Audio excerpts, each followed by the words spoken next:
साथियों नमस्कार, स्वागत है आपका हमारे YouTube channel study circle with BP में। हम पढ़ रहे हैं पर्यावरण की पेडागोजी। पर्यावरण की पेडागोजी का एक वीडियो हम डाल चुके हैं जिसमें हमने पर्यावरण के इंट्रोडक्शन के बारे में समझा, पर्यावरण के क्षेत्र के बारे में जाना।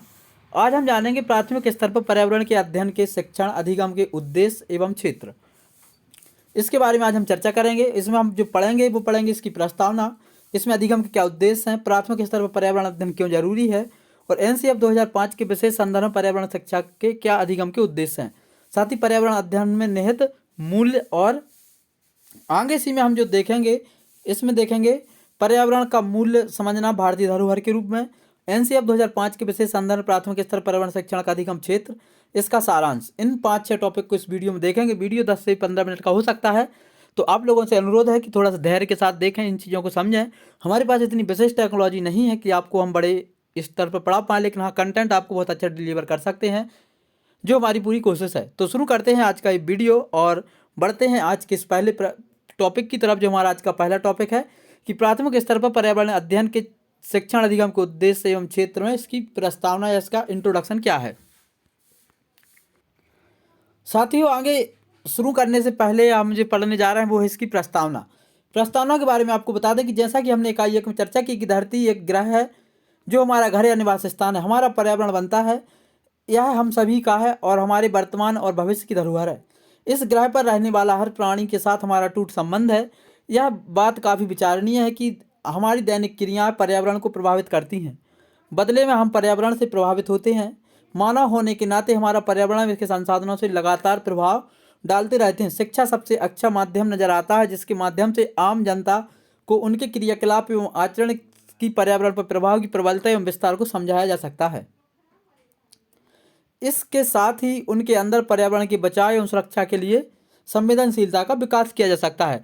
तो जो हम इसमें पढ़ने जा रहे हैं वो यही है कि पर्यावरण से हमारा बहुत अटूट संबंध है, जिसमें हमारी पूरी संपूर्ण ब्रह्मांड की चीज़ें जो हमसे कनेक्ट है वो आती हैं और इसके लिए हमें एक दूसरे से जो जुड़े हैं और हम एक दूसरे को बहुत ज़्यादा प्रभावित करते हैं।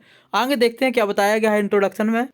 साथ ही इसमें आगे बताया गया है कि शिक्षा के द्वारा पर्यावरण के बचाव एवं सुरक्षा की मुख्य भूमिका पहचानते हुए राष्ट्रीय शिक्षा नीति 1986 में नेशनल एजुकेशनल प्लान 1986 है, जो उसमें कहा गया है कि पर्यावरण के प्रति जागरूकता पैदा करने की बहुत ज़रूरत है। यह जागरूकता बच्चों से लेकर समाज के सभी आयु वर्गों और क्षेत्रों में फैलानी चाहिए। पर्यावरण के प्रति जागरूकता विद्यालयों, कॉलेजों, राष्ट्रीय शिक्षा का अंग होनी चाहिए। इससे शिक्षा की पूरी प्रक्रिया को सम्मिलित किया जाना चाहिए। ये कहा है राष्ट्रीय शिक्षा नीति 1986 ने कि इसके प्रति हमें जागरूक होना है और इस पर्यावरण अध्ययन का जो जागरूकता का मिशन है इसमें हमें कॉलेज स्तर पर और स्कूली शिक्षा में हमें पर्यावरण को शामिल करना होगा।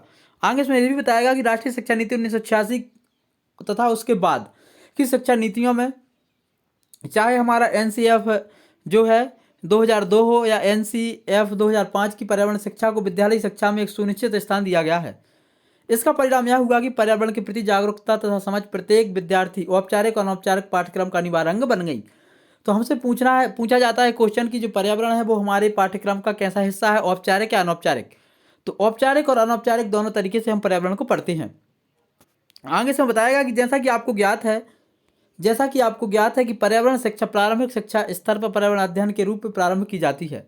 कक्षा 3 से 5 तक पर्यावरण अध्ययन में हमारे पर्यावरण में भौतिक, जैविक और सांस्कृतिक पर्यावरण संबंधित जानकारी दी जाती है। हमसे पूछा जाता है कि प्राइमरी मतलब जो हमारा प्राइमरी एजुकेशन है, प्राइमरी एजुकेशन में कक्षा 3 से 5 तक जो हमारा पर्यावरण है एनसीएफ के अनुसार 2005 में जो बात की गई है उसमें कौन कौन सी चीज़ें शामिल हैं। उसमें शामिल है हमारा भौतिक पर्यावरण, हमारा जैविक पर्यावरण और हमारा सांस्कृतिक पर्यावरण। इन सारी बातों को हमें नोट कर लेना है कि प्राथमिक स्तर पर कक्षा 3 से 5 तक जो हम पर्यावरण अध्ययन पढ़ते हैं उसमें हमारा भौतिक, जैविक और सांस्कृतिक पर्यावरण शामिल है। आगे पिछली इकाई में आपने पढ़ा था कि पर्यावरण बच्चों के विकास एवं अधिगम की मूल्य महत्वपूर्ण भूमिका निर्वाह करता है। किस प्रकार पर्यावरण के प्रति कुछ मूल्यों तथा व्यवहारों को बच्चों को प्रारंभिक शिक्षा में के बिना वर्षों के बिना प्रयास के विकास किया जा सकता है। इसमें जो स्पष्ट बताया गया है कि जो पर्यावरण है इसके अध्ययन के बिना बच्चों के मूल्यों तथा व्यवहारों का बच्चों के प्रारंभिक शिक्षा के वर्षों में बिना प्रयास के विकास किया जा सकता है। आवश्यकता है तो बच्चों को अधिगम और अवसर के अनुभवों को प्रदान करने की। दोस्तों ये हर एक पेडागोजी कहती है कि बच्चों को हमें ज़्यादा से ज़्यादा अवसर प्रदान करने हैं और उनकी दैनिक दिनचर्या का जो अधिगम है उसको हमें उनके बेसिक अनुभव से जोड़ना है। आगे से बताया गया कि इस इकाई का उद्देश्य भी यही है कि शिक्षा के स्तर पर पर्यावरण अध्ययन के महत्व एवं क्षेत्र को बताना। इसके व्यापक उद्देश्य पर्यावरण अध्ययन की शिक्षा में निहित कुछ मूल्यों को उजागर करना। यह इकाई आपको आपस में अध्येताओं के संसार के प्रति ज्ञान, विचार, मूल्यों, अभिवृत्तियों के विकास में सहायता सिद्ध करेगी तथा पर्यावरण के प्रति अनुकूलन आदतें बनाने का विकसित करेंगी। मतलब हमें पर्यावरण के प्रति लोगों को अनुकूलन की आदत बनाने पर जोर देना है। मतलब जो हमारे पर्यावरण के क्वेश्चन आएंगे उसमें हमसे पूछा जाएगा तो हमें ये देखना है कि कौन सा प्रश्न ऐसा है जिसमें पर्यावरण के प्रति हमको एक एज अ पेरेंट्स के तौर पर प्रस्तुत किया गया है। मतलब पर्यावरण को हम एक ऐसे बच्चे की तरह कैसे सेव करके रख सकते हैं, हमें उसके संवर्धन के लिए, उसके संरक्षण के लिए क्या क्या उपाय अपनाने हैं और ऐसे टॉपिक को अपना आंसर चुनना है जहां पर हमें पॉजिटिविटी सबसे ज़्यादा देखने को मिले। अब हम बात करते हैं कि प्राथमिक स्तर पर पर्यावरण अध्ययन क्यों जरूरी है। दूसरा जो हमारा टॉपिक था कि क्यों जरूरी है, तो दोस्तों हमें पता है कि पर्यावरण का अर्थ समझते हैं, इसके मूल्यों के साथ जोड़ते हैं। व्यापक संदर्भ में जब हम पर्यावरण का अर्थ समझते हैं और इनके मूल्यों के साथ जोड़ते हैं तो लेकिन कई लोग अपने पर्यावरण शब्द का संबंध केवल जल, हवा के प्रदूषण, वन कटाव, वाहन प्रदूषण, अवशिष्ट विन्यास के साथ जोड़ देते हैं। मतलब यहाँ पर जब हम अपने पर्यावरण अध्ययन के क्षेत्र को इन छोटी सी लिमिटेशन में हम जब बाउंडेड कर देते हैं तो पर्यावरण का अर्थ काफ़ी संकुचित हो जाता है। लेकिन जो पर्यावरण का व्यापक क्षेत्र है उसके बारे में हम बात करें कि प्राथमिक स्तर पर पर्यावरण अध्ययन जो है एकीकृत विषय के क्षेत्र में है। जैसा कि सबको पता है कि पर्यावरण एक एकीकृत सब्जेक्ट है जिसमें विज्ञान में भौतिक, रसायन और जैविक इन चीज़ों का अध्ययन करते हैं।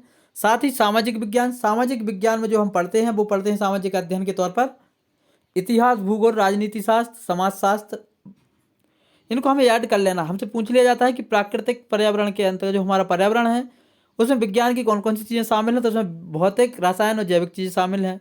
सामाजिक अध्ययन के कौन कौन से क्षेत्र शामिल है या कौन कौन से सब्जेक्ट शामिल है पर्यावरण अध्ययन में, तो उसमें इतिहास शामिल है, भूगोल शामिल है, राजनीति शास्त्र शामिल है, समाजशास्त्र शामिल है। दोस्तों हमें इसमें एक बात ध्यान रखनी है, इसमें हमारा अर्थशास्त्र शामिल नहीं है।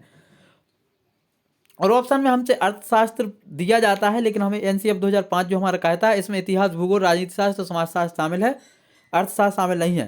तथा पर्यावरण बचाव एवं सुरक्षा की कमी पूरी जानकारी के साथ इसमें सम्मिलित की गई है। इसका उद्देश्य बच्चों को पर्यावरण जिसमें वे रहते हैं संपूर्ण एवं एकीकृत समझ का विकास करना।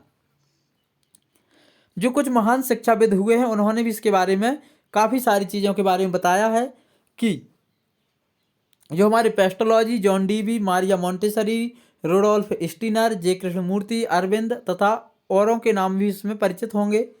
लगभग सभी विचारकों ने शिक्षा के इस उद्देश्य पर प्रकाश डाला है कि बच्चे का संपूर्ण व्यक्ति तथा उसके व्यक्तित्व के नैतिक विकास, भावनात्मक, शारीरिक, मानसिक एवं आध्यात्मिक पक्षों का विकास करना है। और इन विकास करना है, इनके साथ ही मुख्य तौर पर जो है उन्हें संपूर्ण शिक्षा की कल्पना की है। संपूर्ण शिक्षा का उद्देश्य है विद्यार्थियों में जो बनने की क्षमता है उन्हें वह बनने की सहायता करना, जिसका अर्थ है बच्चे की मानसिक, सामाजिक और शारीरिक, कलात्मक, सृजनात्मक तथा आध्यात्मिक क्षमताओं का विकास करना। सिर्फ कक्षा में रट्टा मारकर पढ़ने से नहीं है बल्कि पर्यावरण के साथ जुड़ाव और अनुभव से है। मतलब हम इतनी सारी जो चीज़ें पढ़ते हैं बच्चे के भावनात्मक विकास के लिए, बच्चे के नैतिक विकास के लिए, शारीरिक विकास के लिए, मानसिक विकास के लिए, आध्यात्मिक विकास के लिए, इन सब का उद्देश्य सिर्फ ये नहीं होना चाहिए कि बच्चा रट्टा मारे, पेपर पास करे और घर पहुंच जाए, यही उसका उद्देश्य है, बल्कि इसका उद्देश्य है कि इन सारी चीज़ों को हमारे आजू बाजू के परिवेश से, पर्यावरण से जोड़ना और उनसे अनुभव जो है उनका अनुभव का उपयोग करना। इसलिए दोस्तों जो हमारी पर्यावरण की शिक्षा है यह बाल केंद्रित है। हमसे पूछ लिया जाता है कि पर्यावरण की शिक्षा कैसी है, तो बाल केंद्रित है, क्योंकि इसका केंद्र बिंदु जो बच्चों को पढ़ाना नहीं, अनुभव करवाना है। मतलब जो हमारा इसमें मेन उद्देश्य है बच्चों को सिर्फ पढ़ाना नहीं है बल्कि बच्चों को अनुभव करवाना है। इसके प्रयोगात्मक अधिगम होता है, छानबीन मतलब खोज, समझ मतलब अंडरस्टैंडिंग, इम्पोर्टेंस की समझ मतलब उसका इम्पोर्टेंस हमें समझ सके इसके बारे में, और पर्यावरण का मूल्य जान सकें। इन पर्यावरण अध्ययन का बच्चों को इसके सही मायने समझने और सीखने के आनंद की अनुभूति करवाना है। जो पर्यावरण की पेडागॉजी कहती है, यही पर्यावरण की पेडागॉजी का 4 लाइन यदि हम अपने ध्येय में बना लें तो यही पर्यावरण की पूरी पेडागॉजी यहाँ सीमित है। कि बच्चों को हमको पढ़ाना है, लेकिन पढ़ाने का उद्देश्य उनको अनुभव कराना है, उनके साथ एक्सपेरिमेंट अधिगम कराना है, छानबीन मतलब उनको खोज कराना है, उनके अंडरस्टैंड और उनको ये इम्पोर्टेंस समझ में आए कि पर्यावरण आखिर क्या है, इसके मूल्य क्या है, इसके बारे में हम समझा सकें। साथ ही हमें बताना है कि बच्चे अपने निकटस्थ पर्यावरण के साथ प्राकृतिक संसार और समुदाय के साथ जुड़ सकें। हमारे आजू बाजू का जो परिवेश है, हमारे आजू बाजू का जो माहौल है, जो हमारे यहाँ की प्राकृतिक जलवायु है और जो हमारे जिस समुदाय में हम रहते हैं, बच्चे जब तक इनसे नहीं जुड़ेंगे, जब तक पर्यावरण अधिगम का उद्देश्य अधूरा है। अतः इनको पूरा करने के लिए हमें इसी मोटिव को लेकर के बच्चों को पढ़ाना है और इन्हीं पे आधारित जो क्वेश्चन आएंगे जिनमें ये सारे सार तत्व निहित होंगे, वही हमें सही आंसर देना है। साथ ही दोस्तों आगे बताया गया कि अधिगम के ऐसे अनुभवों द्वारा बच्चों को कुछ ऐसे छुपे हुए हितों की पहचान करवाई जाती है जिससे कि प्रकृति और प्राकृतिक संसाधनों के प्रति, पर्यावरण में उपलब्ध भिन्नताओं के प्रति प्रशंसा, सम्मान की अभिव्यक्ति हो, अपनी योग्यताओं और विचारों की अभिव्यक्ति की क्षमता का विकास हो। उपरोक्त को यदि संक्षेप में कहा जाए तो पर्यावरण शिक्षण अधिगम के निम्नलिखित उद्देश्य हैं। जो पर्यावरण अधिगम जो हम पढ़ाते हैं, इसके शिक्षण के जो प्रमुख उद्देश्य हैं वो यही है कि बच्चों को जो है, बच्चों को उनके वास्तविक संसार जो हमारा प्राकृतिक और सामाजिक सांस्कृतिक से परिचित करवाना, ये मेन उद्देश्य है। उन्हें पर्यावरण से संबंधित समस्याओं और उनके मुद्दों का विश्लेषण और उनका मूल्यांकन करने का उनको समझ के योग्य बनाना, मतलब जो हमारा पर्यावरण है उनके सामाजिक जो मुद्दे हैं और उनका विश्लेषण कर सकें, जो समस्याएं हैं उनको समझ सकें और उनको किस तरीके से हम निपट सकते हैं ये समझने के लिए वो योग्य बन सकें। अगला है पर्यावरण से संबंधित विषयों को समझने में उनकी सहायता करना, मतलब पर्यावरण से संबंधित विषय कौन कौन से, जो हमारा भौतिक विज्ञान है, विज्ञान में भौतिक, जैविक और रसायन। जो हमारा सामाजिक विज्ञान है, सामाजिक विज्ञान में आपका इतिहास के अलावा भूगोल, राजनीति शास्त्र और नागरिक शास्त्र, इन सारे विषयों को वो समझ सकें। साथ ही सकारात्मक क्रियाओं को बढ़ावा देना, जब वही हम कोई प्रश्न सॉल्व करते हैं तो उस प्रश्न के पीछे की जो मूल भावना है, वो मूल भावना जो है वो मूल भावना यही होती है। और जिस प्रश्न में ये मूल भावना झलकती है कि बच्चे के हम उसको वास्तविक संसार से जोड़ रहे हैं, बच्चे के इस तरीके से डेवलप कर रहे हैं कि वो उनका विश्लेषण करने के योग्य बन रहे हैं, पर्यावरण संबंधी विषयों को समझने की उनके अंदर सहायता हो रही है और वह उत्तर सकारात्मक है। साथ ही बालक की जो मनोवृत्तियां और मूल हैं उनको हम प्रोत्साहित कर रहे हैं, उनको हम पोषित कर रहे हैं पर्यावरण के प्रति, वही हमारा राइट आंसर होगा, यही हमारी पेडागोजी कहती है। अब हम इसमें देखते हैं एनसीएफ 2005 के विशेष संदर्भ में प्राथमिक स्तर पर पर्यावरण अध्ययन शिक्षण का अधिगम क्षेत्र। एनसीएफ 2005 से पूर्व प्रारंभिक कक्षाओं पर्यावरण अध्ययन के प्रति यह आलोचना की जाती थी कि यह अन्य विषयों की कक्षाओं से अधिक अलग नहीं थे।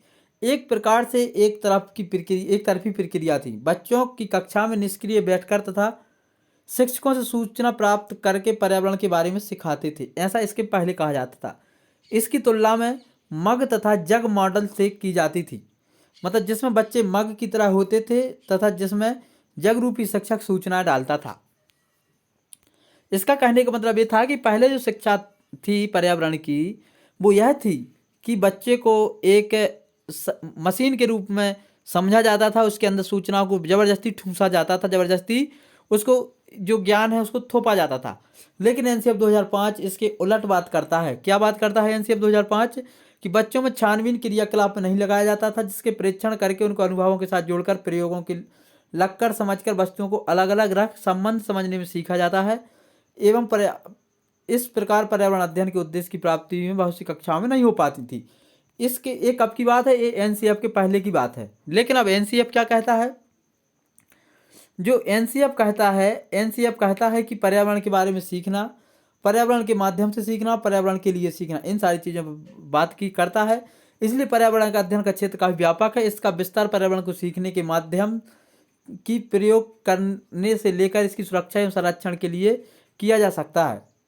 इस विषय वस्तु की कुंडलीकार व्यवस्था बच्चे के आसपास से परिचित अनुभवों से शुरू होकर के बाहरी अपरिचित दुनिया तक चलती है। इस तरह कुछ ऐसे कारकों का विश्लेषण भी हो जाता है जो इस तरह ग्रह पर जीवन प्रभावित करते हैं।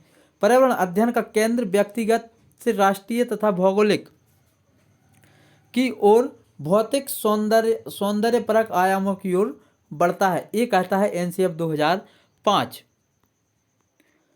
अंत में बात करते हैं पर्यावरण की शिक्षा, जिसकी शुरुआत प्रारंभिक स्तर पर पर्यावरण अध्ययन के रूप में की गई है। इसके महत्वपूर्ण उद्देश्य क्या है? इसके जो प्रमुख उद्देश्य, पहला है बच्चों में पर्यावरण के प्रति जिज्ञासा और जागरूकता का विकास करना। सबसे पहला उद्देश्य पर्यावरण का कि बच्चों का पर्यावरण के प्रति जागरूकता और जिज्ञासा का विकास करना। दूसरा जो प्रमुख उद्देश्य है, पर्यावरण मनुष्य तथा पुरानी परंपराओं तथा सांस्कृतिक रिवाजों सहित संबंधित ज्ञान तथा समझ का विकास करना। मतलब पर्यावरण जो है उसका उद्देश्य है कि जो हमारी पुरानी परंपरा है उनको लेते हुए, सांस्कृतिक रीति रिवाजों को लेते हुए उससे संबंधित समझ का विकास करना। अगला है आदतों, मूल्यों, अभिवृत्तियों और भावनाओं का विकास करना तथा गुणवत्तापूर्ण पर्यावरण बनाए रखना तथा उसकी गुणवत्ता को बढ़ाना। मतलब ऐसी आदतें और ऐसी मूल्यों का विकास करना, ऐसी एटीट्यूड, ऐसी भावनाओं का बच्चों के अंदर जन्म कराना है हमें। ऐसी भावनाएं प्रबल रूप से उनके अंदर डालना है कि वो बच्चे जो हैं पर्यावरण को जो है बनाए रखें, उसकी गुणवत्ता को बनाए रखें और उसकी गुणवत्ता बढ़ाने के लिए प्रयास करें। लास्ट इसका जो प्रमुख उद्देश्य है, पर्यावरण संबंधी समस्याओं को सुलझाने के कौशल विकास करना। मतलब पर्यावरण कोई समस्या है तो उनके अंदर ऐसी स्किल डेवलप करना कि वो पर्यावरण की समस्याओं को हल कर सकें। पर्यावरण संबंधी एक ज्ञानप्रद लगाव पैदा करना। शिक्षकों की महत्वपूर्ण भूमिका यह है कि बच्चों की वातावरण की छानबीन करके, उसे अनुभव करके उन अनुभवों को समझाने तथा अपने ज्ञान एवं स्वयं सृजन करके पर्यावरण में भौतिक और मानवीय क्रियाओं की समझ की सहायता विकसित करना। ये थे पर्यावरण के प्रमुख उद्देश्य। आज की इस वीडियो में इतना ही। दोस्तों वीडियो थोड़ा सा लंबा है, लेकिन यदि आप इसको बहुत अच्छे से देखते हैं तो आपकी पर्यावरण संबंधी पेडागोजी की जो समझ है वो डेवलप हो जाएगी। आज की इस वीडियो में इतना ही। अंत तक वीडियो देखने के लिए सभी को बहुत बहुत धन्यवाद। जय हिंद।